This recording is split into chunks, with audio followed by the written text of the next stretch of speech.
This quick guide shows how to buy shares of Manhattan Bridge Capital Inc. using the search phrase, how to buy shares of Manhattan Bridge Capital Inc. and the ticker LOAN.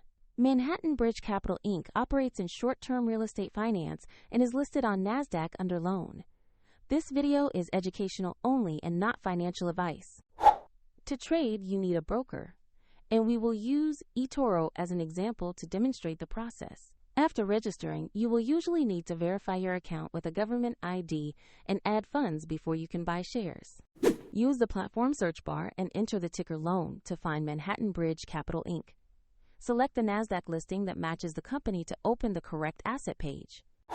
On the stock page, you will see a brief company summary and a price chart showing recent activity.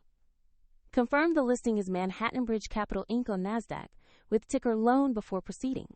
Tap Buy or Trade, enter the amount you want to invest, then carefully review and confirm the order on the platform. If the market is closed, the order may be queued until trading resumes, and if you lack sufficient funds, the platform will prompt you to add money before it confirms the trade. Your new position will appear in your portfolio once the trade executes. Find the eToro link in the description if you want to follow the same steps shown here.